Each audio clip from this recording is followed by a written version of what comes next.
My name is Cindy VanDyke. I am a registered massage therapist, reflexologist. I do Reiki. I do presentations on different things. My favorite is the one I'm going to do today, and it's the science and soul of the breath. I believe every breath we take is important.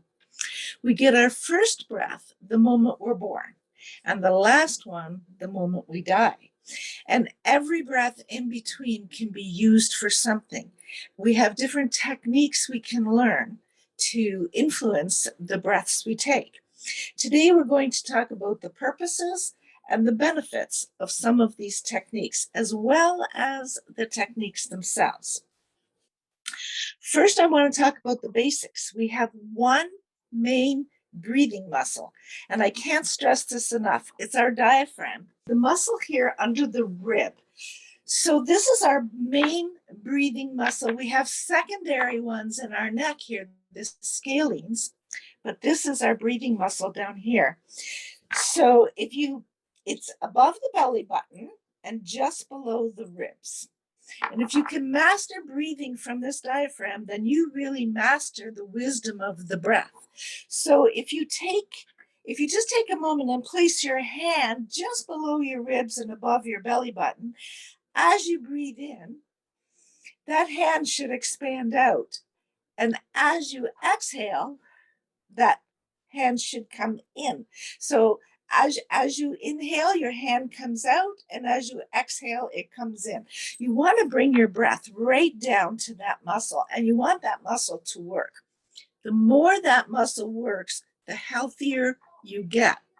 That muscle massages the organs inside as well. It's not just a dome under the ribs, it has a lot of functions.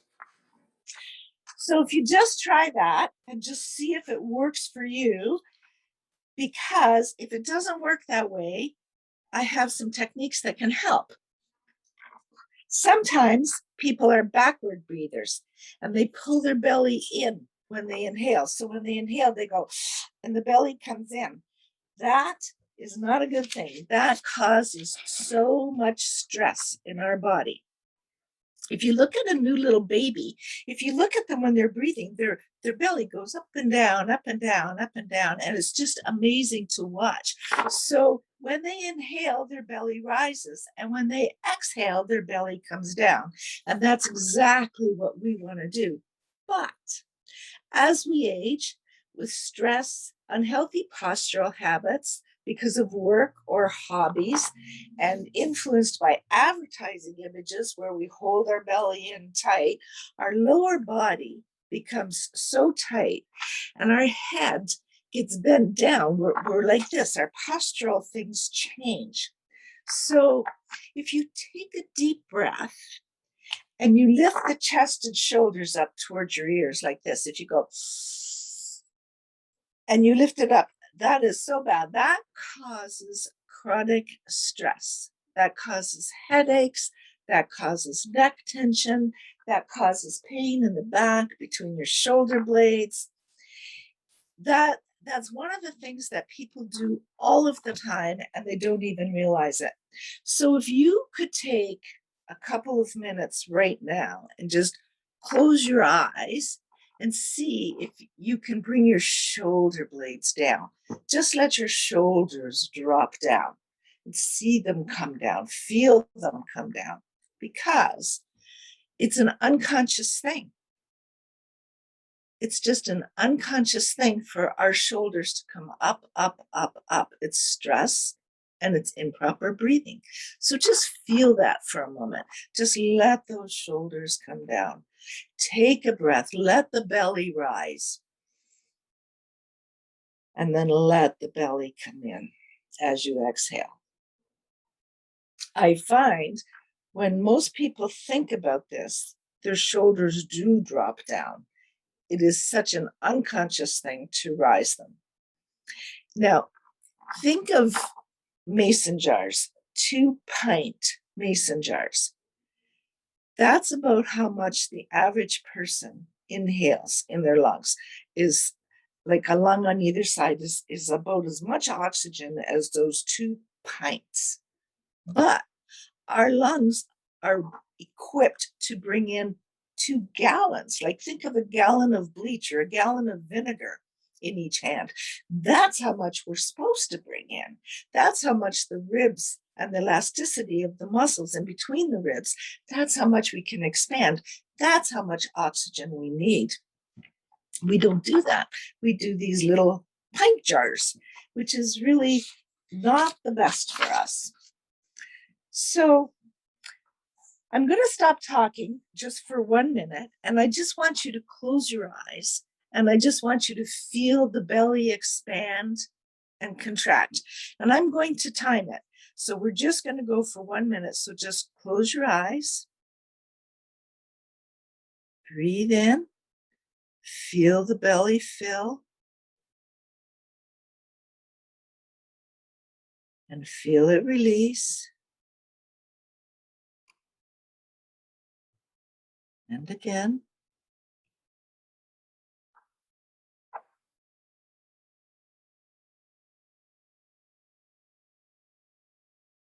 And just notice how good and how calm your system becomes. Now, another little piece of information, now that we've done that, is a healthy amount of breaths are 5 to 7 in 1 minute. People never realize that. And if you just timed your breath, if you just timed yourself for 1 minute, 90% of the people do 12 to 18 breaths in a minute, 12 to 18. But if you can train your brain to do 5 to 7 in 1 minute, it calms your system down, it reduces anxiety, it reduces your blood pressure, it allows the heart rate to settle, it puts you into a parasympathetic state, which is a rest and repair or a rest and digest state.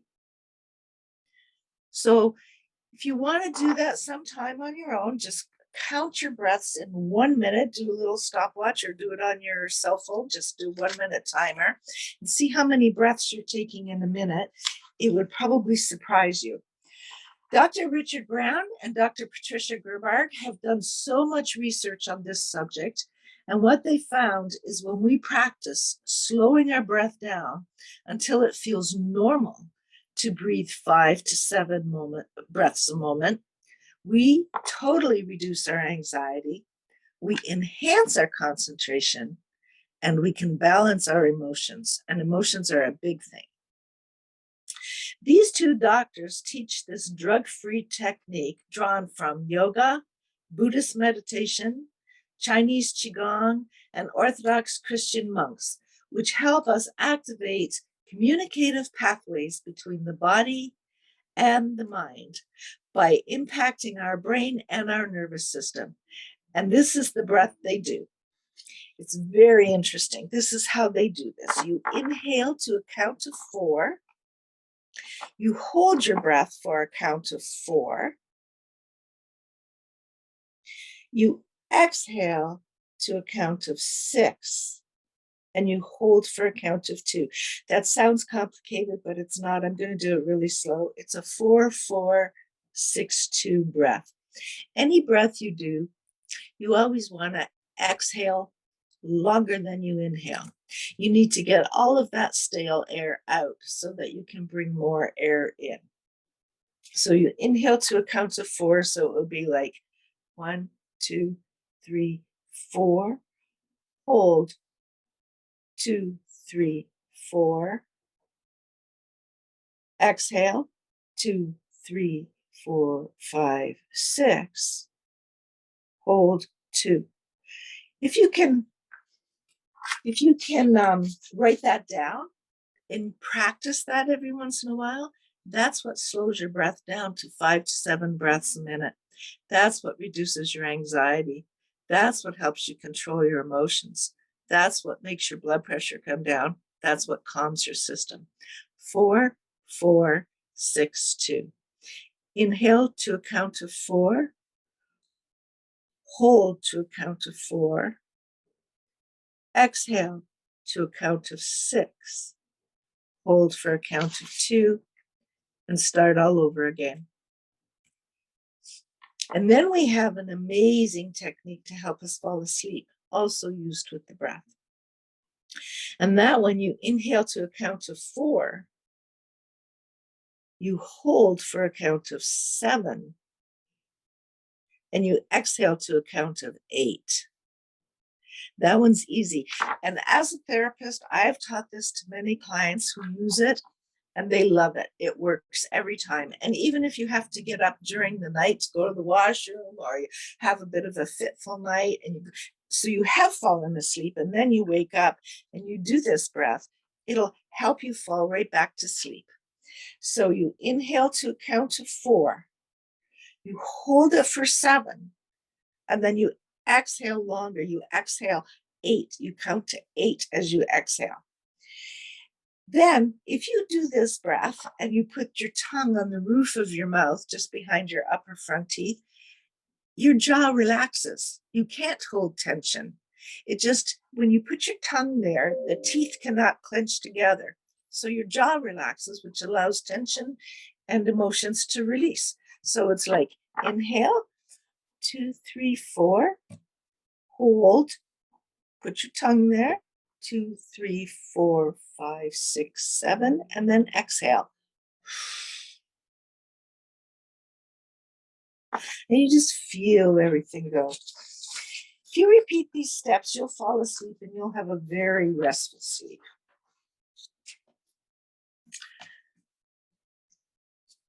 We've all heard about the Lamaze technique to help during labor. Well, we can use that technique anytime we're in pain. Again, it's the breath. It's the power of the breath. You focus on controlled breathing to release pain. If you hold your breath, you hold your pain. You prevent the energy from flowing and releasing. Think about it. If you stub your toe and you go and you hold your breath, well, your whole body just goes with pain. But if it's a natural thing to just, some people swear, scream, let the breath out, and then before you know it, the pain has been released. The energy flows through.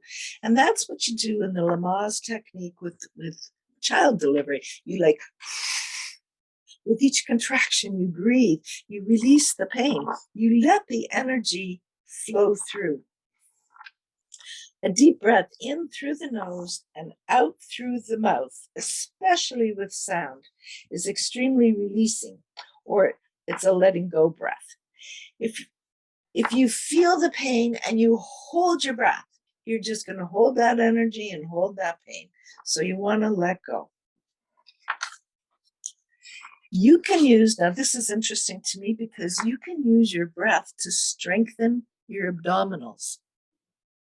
If you purse your lips and blow through, like you're blowing through a straw, like try that. See what happens. Like you feel all of your stomach muscles tighten up.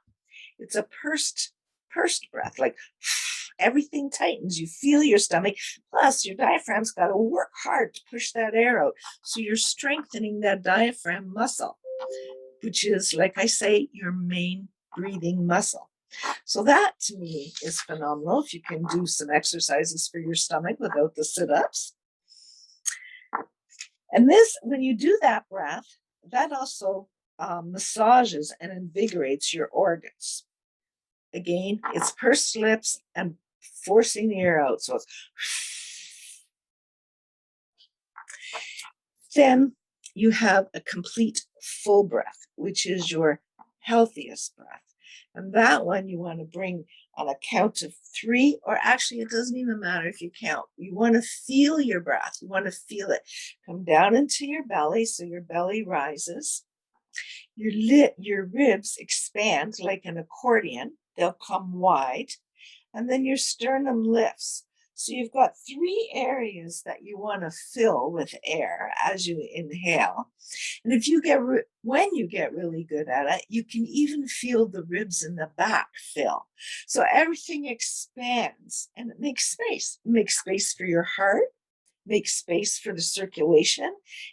And as you exhale slower and longer again than your inhale. It's done in 3 parts. It's the belly, the ribs, and the sternum. And that's called the complete breath. Creates so much space inside. As we age, we kind of like, or even if you're not aging, but working hard and in a bent over position, all of this gets pushed in, compacted. We don't take the time to fill the belly, fill the ribs, fill the chest, like take that deep breath. And the other important thing with this is you have what's called the vagus nerve, and it runs from your brain in front of your spine, all the way down the front of your body, right to the base of your spine. That nerve in your nervous system innervates every organ in your body. So when you are bent over, whether it's doing dishes, sewing, working at the computer, typing, it doesn't matter when you're bent like that, that nerve doesn't get flossed, it doesn't get opened, it gets blockages as it innervates different organs. So if you lift, breathe, do that complete breath, belly, ribs, sternum, open, make the space, that nerve can innervate, work everything, do its job, and it's just an amazing, healthy feeling. In yoga, we learn a lot about breathing techniques. And in yoga, they're called pranayama. Prana is energy. So I love the way energy moves through our body. And to me, energy and breath work together. We have this wonderful breath. It's called Nadi Shodhana. It's a balanced breath. And it helps you balance the left and right side of the brain. It helps you balance the masculine and feminine energies in us. It helps you balance your emotions. And what you do, it's an amazing breath to learn. This breath I like because if you were having an emotional upset or crying or worried about something or your emotions were a little bit out of control, if you do this breath within 3 minutes, you're right back to clarity, focus, and can handle things. And so what you do is you close one. I'm gonna just take my glasses off for a minute and show you how to do this. Block the right nostril because we're going to start with the left. So you exhale and then you inhale from the left. You close the left, exhale from the right, inhale right, close the right, exhale left. As you do it, as you get used to it, you can use one hand. So you inhale left, close left, exhale right, inhale right, close right, exhale left. You continue with that breath. I love that breath. That calms your system right down.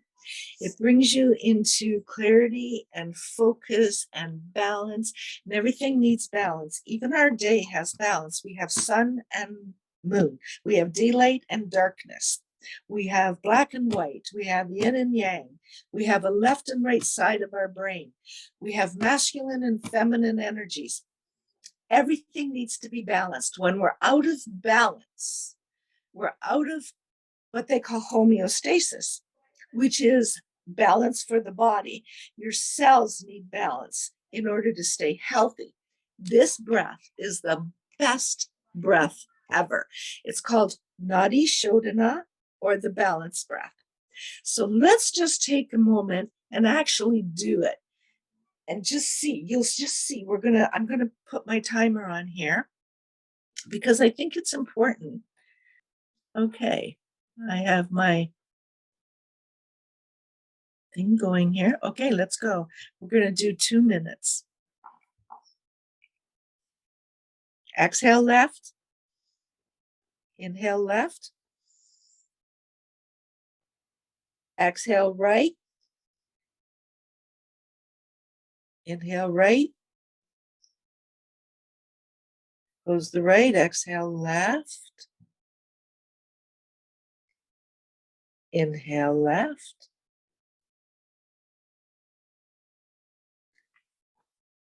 Exhale right.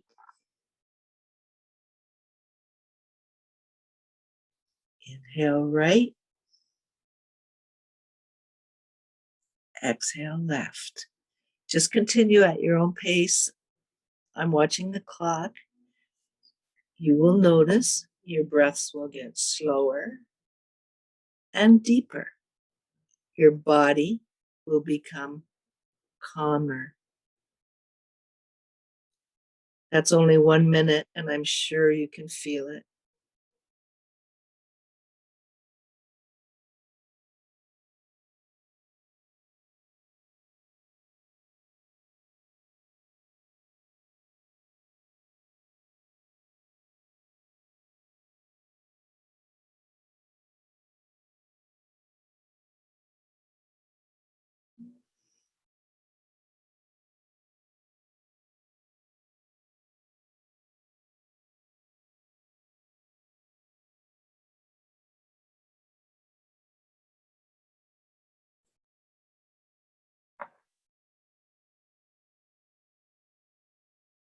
Okay. Hopefully, you've noticed that you're calmer and your breaths got deeper, longer, and slower. That is my personal favorite. Again, it's called Nadi Shodhana or the balance breath. We also have another one that we use if we need to find energy, and it's called Kapalabhati. Some people call it shining skull or breath of fire.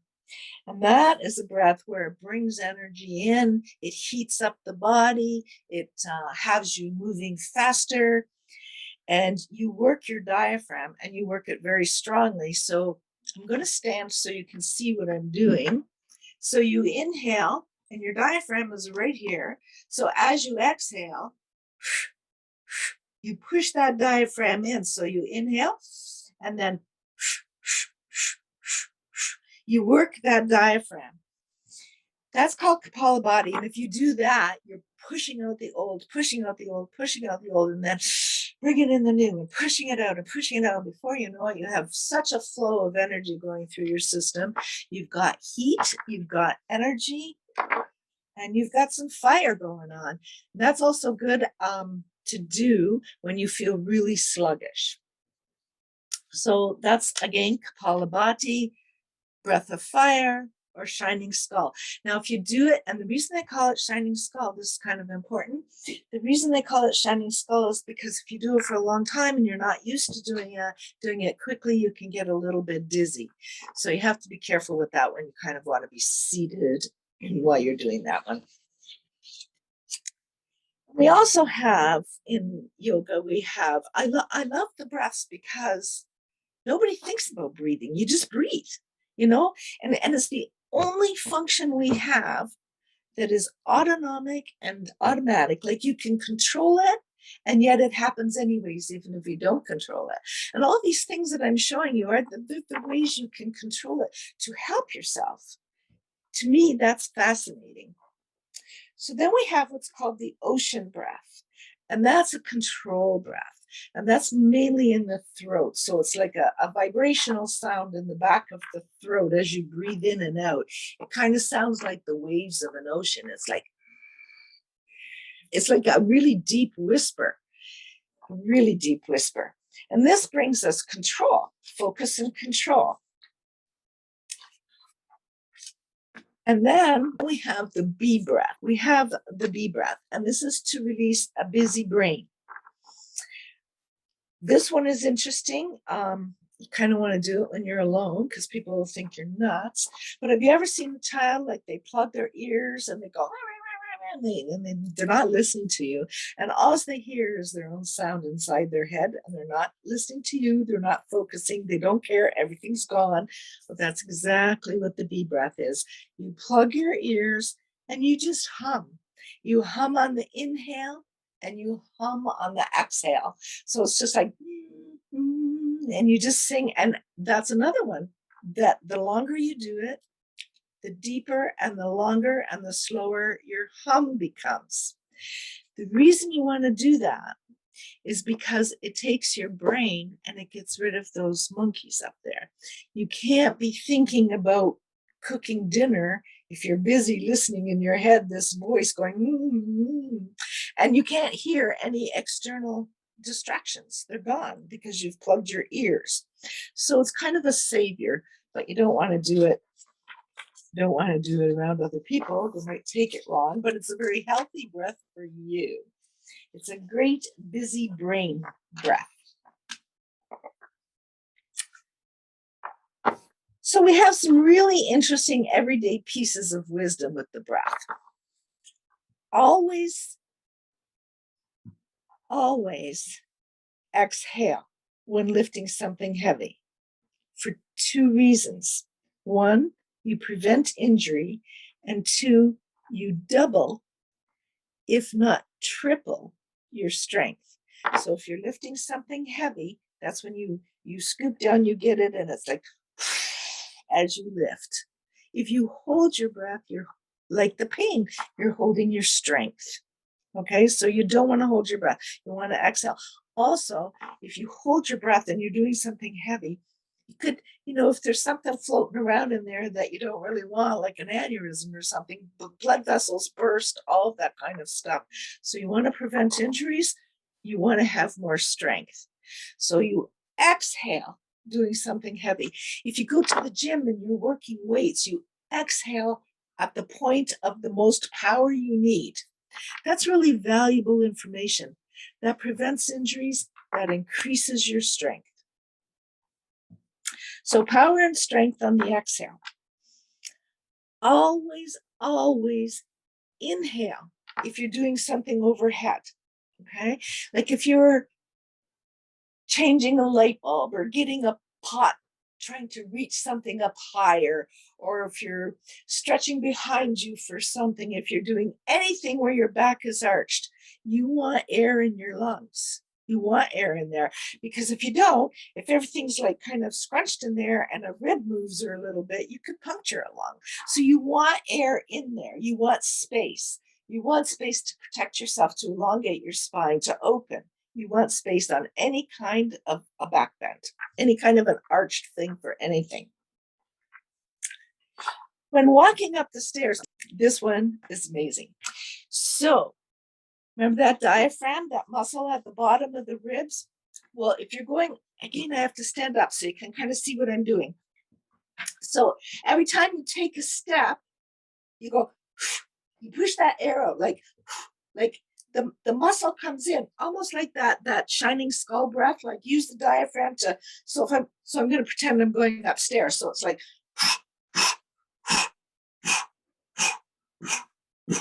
okay. So anyways, the reason you're doing that is because that is using energy and strength of the diaphragm. You're not making your heart work harder. So when you get to the top of the steps, you're not winded. You're not pumping the heart any harder. You're not gasping for air. What you've done is strengthen your diaphragm, massaged your organs, brought lots of oxygen into your lungs, created oxygen for all those cells. It's just amazing. Okay. So that is one of the best techniques I can pass on for everyday living. These are actually lovely little wisdom things that you can just use with your breath. Also, walking in the woods and sitting under a tree and stuff like that, when we exchange the like the trees need our oxygen, we need their carbon dioxide. It's kind of a nice little balance. Everybody comes out healthier because of it. It's a nice forest bath and it just rejuvenates you. So those are some of the nice little everyday pieces of wisdom for the breath. We have some scientific facts of how each cell needs oxygen to thrive. And did you know that disease has a hard time surviving in an oxygenated atmosphere? They even have oxygen chambers for healing. Every system in our body needs oxygen to function at full capacity. And every emotion can be either fueled or released with our breath. And to me, that's priceless. That's priceless to know that you can fuel an emotion or you can release an emotion, because we all have emotions, and those emotions can take us down a rabbit hole or bring us lots of joy. So if you can use your own breath, and nobody controls your breath but you, if you can use it to help all these different things in your life, to me, that's just amazing. Then I went to Massachusetts one time in the States, and I studied what was called transformational breath under Dr. Stanislav Grof. And this is a little bit different. This is, some people call it transformational, some people call it holotropic, but they use a very fast breathing technique, full breathing technique, I would say, with no pauses, to break down emotional blockages that are stored and held in the body. Because you don't realize there's a tiny pause after every inhale and every exhale. There's this tiny little pause. You're probably not even aware of it, but there is.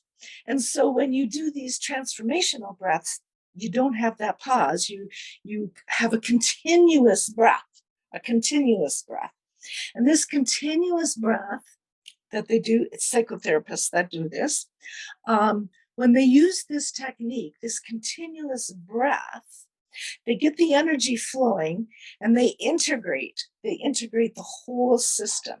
So if there's blockages in your system somewhere that prevent you, okay, it's something like, do you know people that are really nice and fun at work?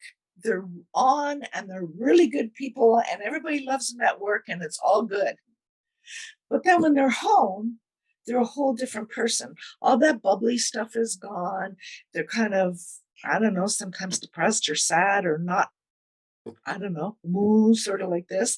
Well, anyways, it's like they're two different people, because the breath, they have blockages. They haven't integrated their whole system. And this transformational breath, that's what it does. It integrates the whole system and you become one. You make friends with yourself. So I found that really interesting. I was there for a week studying under him. I witnessed many interesting things out of my scope of practice, but phenomenal. There's so much to learn and share about this function of breathing that we all do and we never think about unless we are struggling with a respiratory illness. I have seen being a therapist and working at different hospitals as well. People struggle for that last breath. Then they realize how important that breath is. Or people with COPD, and I've treated them to get the mucus out and be able to take a breath. Then they realize how important that breath is. But 9 times out of 10, we don't even think about it. We don't even realize we're breathing shallow or just in the upper lung, or that we've raised our shoulders when we take a deep breath. We don't even think about these things. So we create stress in our body. We create pain in our body because we're not working with the whole thing. So to me, I find this, obviously good because I'm here doing this. I just want to take a moment and share some abnormal breathing patterns that can cause dysfunction and discomfort in your body, and they can create brain fog in your mind. And probably you know someone that do these kind of things. One is, it's called clavicular breathing, which is the shallow upper lung breathing. It's just right here by the clavicle. They just like that. This kind of a breath, and that causes stress. That's a dysfunctional breathing. The other one is called paradoxal breathing. This is reverse breathing. This is the one when you inhale and the belly comes in. That tightens the whole body up. That makes for constipation. That makes for all kinds of trouble. So when you inhale, and I know you don't see this on models and magazines, but when you inhale, you want that belly to come out. You want it to come out. You want your own little Buddha belly there. If you pull it in every time you take a breath, you're going to make yourself sick. So you need to allow it to expand. The other dysfunctional breath is periodic breathing, which is a combination of breath holding and heavy sighing. Oh, and it's not a healthy inhale, hold, and release. It's not like that. It's called a periodic breathing, and it's not healthy. And the other one is, have you ever noticed people hold their breath? There's a whole slew of people do that because those are the people that have sleep apnea. They wear the CPAP machines. Sometimes they don't even realize you'll be talking to somebody. You sit there and you watch them, and they haven't even taken a breath. You go breathe, and they'll go, oh yeah, they don't even realize that they hold their breath a lot. That is so, so, so detrimental to our system. And then overbreathing or fast breathing, which can cause an imbalance between our oxygen and our carbon dioxide. So I've only covered the tip of the iceberg with these breaths, and you've been introduced to the basics of the diaphragm, the importance of awareness of the breath, the 4-4-6-2 method to learn how to slow your breath down so that you have 5 to 7 breaths in a minute and not 12 to 18. You've been introduced to the 4-7-8 breath, which is the one that helps you to sleep. The Lamaze breath, which helps you deal with pain. Core strengthening breath, which is the one with the pursed lips. The complete breath, which fills the belly, the ribs, the upper lung. Ujjayi breath, or the ocean breath, that you can do for control. That one's hard to learn. You know how I teach that? If you say the word home, and then you whisper that word, home, and then you get rid of the first two letters, the H and the O, and you stay with the part of home. It's like, and you whisper it strong and hard. You can kind of feel that little vibration in the vocal cords. And when you breathe and you get that vibration in the vocal cords, it signals the brain to start to relax. So that's kind of it sounds like an ocean's wave. After you do it for a while, it gets deeper and slower and longer, and it's just a nice, nice breath. And that's the one for control and focus. And then I introduced you to the B breath, where you plug your ears and you hum, make all kinds of sounds in your head. And the transformational breath, which is out of my scope, but it's for emotions held in the body. So I hope you enjoyed some of this. I hope you found something you can use to help yourself or someone you know. I hope you can use some of these to boost your immune or decrease your stress or help you sleep or something. That's all I got.